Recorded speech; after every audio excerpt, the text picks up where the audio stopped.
మీ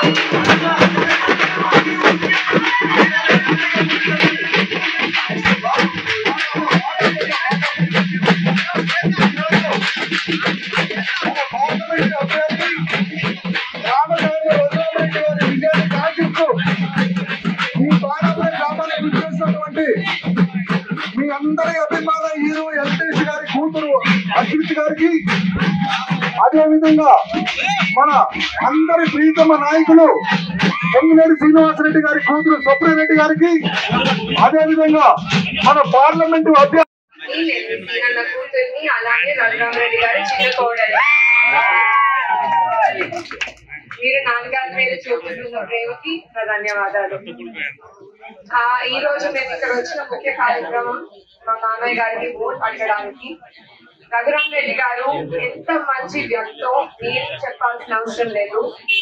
వాళ్ళు ఖమ్మంకి చెందిన వ్యక్తులే. చేగమ్మ అనే విలేజ్ లో వాళ్ళు ఉంటారు. అక్కడికి వెళ్ళి ఎవరిని అడిగినా వాళ్ళు చెప్తారు. వాళ్ళ పాత ఇంటిని బడికి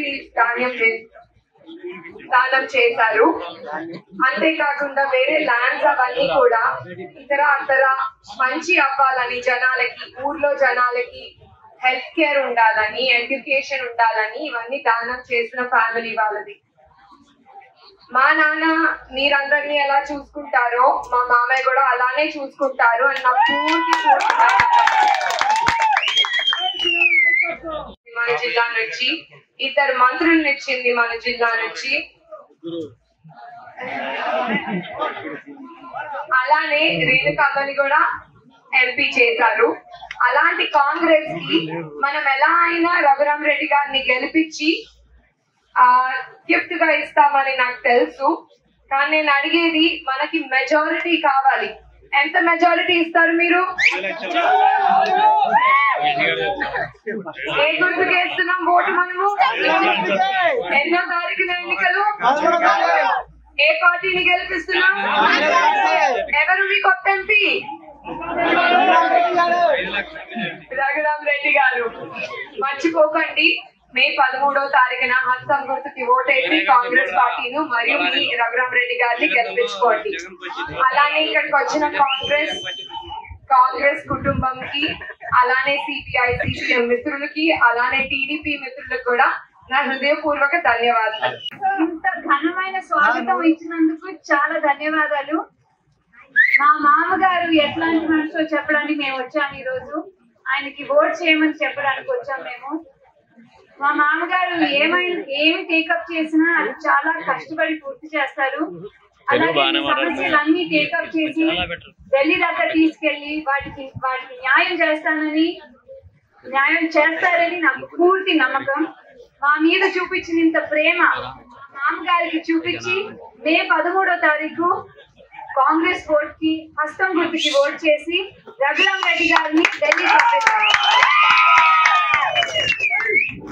ఇంకో మాట, మన విక్టరీ 7వ తారీఖు వస్తున్నారు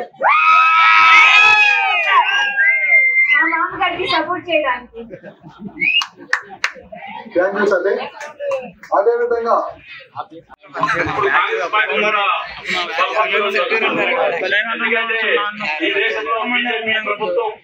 మోడీ గారి నాయకత్వంలో అనేక దుర్మార్గ కార్యక్రమాలు చేపడుతూ జరుగుతుంది. అదేవిధంగా ముస్లింల పైన కానీ ఇతర మైనారిటీ వర్గాల పైన కూడా దాడులు జరుగుతున్నాయి. వారు మతాన్ని, దేవుళ్ళని ఓట్లు లబ్ధి పొంది గెలవాలనే ఉద్దేశంతో పోతున్నారు. వ్యతిరేకంగా మనం లౌకిక పార్టీ కాబట్టి, కాంగ్రెస్ పార్టీ కూడా లౌకిక పార్టీ కాబట్టి మనం లౌకిక విధానాన్ని బలపరచడం కోసం ఈనాడు భారతదేశంలో 20 పార్టీలు కూడా కాంగ్రెస్ పార్టీని బలపరిచి మోడీ గారిని వెనక్కి నెట్టాలనే ఉద్దేశంతో మనము కాంగ్రెస్ పార్టీని బలపరచడం జరుగుతుంది. 2004లో ఆనాడు సమ్మాని చంద్రశేఖర్ గారిని కూడా మనం అత్యధిక మెజార్టీ తోటి ఈ గ్రామంలో ఎక్కువ ఓట్లు వేయడం జరిగింది.